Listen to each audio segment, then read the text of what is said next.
ئیڤێنتێکمان لێرە کردیتەوە بۆ ئەوەی شتەکەی بە کەسانی یاسایی بناسێنین کە یارمەتی ئەو کەسانە بدەین کە خاوەن پێداویستی تایبەتین ژیانیان بۆ ئاسانکەین وا لێ بکەن ئەوش وەکومە ژیانێکی ئاسایی بەڕێوە ببە.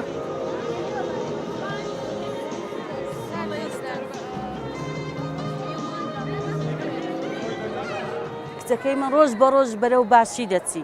بەس ئەگە ئەوە ئیهمال نەکرێ بەرەو یعنی لەگەری مستەمر هەبی کە مەسەلەن قسەی پێ بگۆترێ یعنی مەسەلەن دەرسی فێربی تعلیماتی دی زیاد بکە یعنی شتی دی ڕۆژ بە ڕۆژ باشتر دەبی. ڕۆژە جیهانیا کەسێن خۆدان پێدیڤێن تایبەتە مەژی خواست ئەملوی ڕۆژێ لە کوردستانی ببیر بینن بیرانینا me li ser vê esasiye me divêt xelk pirtir îhtimamê bide xwedan pêdiviyên taybetan û jiyana wan asantir bike û ew jî yanî xelk jî pirtir astengan ji van mirovan re çê nekin çünkü ew bixwe di nava tengasiyekî mezin dane lazim e em bi giştî jiyana wan asantir bikin.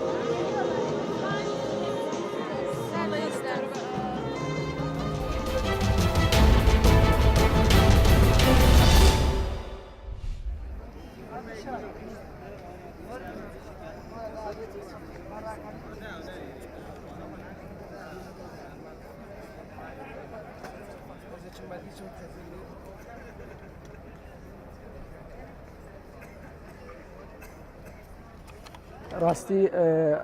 سرپێشیکی سوپاسیا ڕێڤەبەریە ساغڵەمیە دهۆگێت کەم وزارەتە تەندروستیە کوردستانی مەدوێت هەر چالاکیەکە هۆسا ڕابن ش بەر پارێزنا خەڵکی کوردستانی ش نەخۆشیە و هەر خەڵکێکی کوردستان ش بە نەخۆشیە الحەمدلله یا پاقژە ئومداخوازیە جهێ پەیوەندیدار بگەن کاروباری کوردستانیش دەرڤە لێکۆلینی بگەن هەر گەشتێک گیارێکی ئەو سایحەکی لێکۆلینێت خویناوی بگەن لاشەویش بەرڤان نەخۆشیەکەش دەوڵەتە دێنە وڵاتی مەدە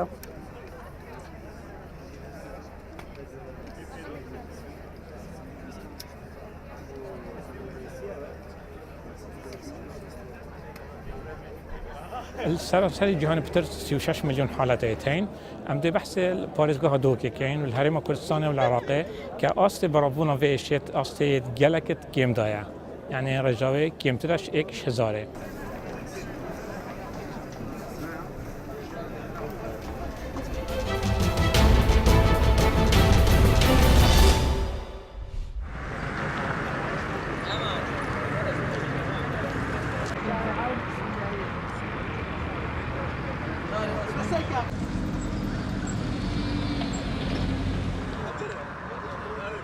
ئەمڕۆ لە سنووری پارێزگای هەڵەبجەی شەیدا پێنج ترافیک خراونەتە گەڕ لەگەڵ سێک سێ ترافیک لە ناحەی سیروان و یەک سێک ترافیک لە ناحەی خوڕماڵ بە کۆی هەمووی حەوت سێ ترافیکا لە سنووری پارێزگای هەڵەبجەی شەیدا ئەم ترافیکانە دەستەکەن بە ئیشکردن بۆ خزمەتکردنی هاوڵاتیان و شۆفێرە بەڕێزەکانە بۆ تەنزیمکردنی شەقامەکانە هەروە سیمایکی جوان و شارستانی و یاسایی دەدا بە پارێزگاکەمان.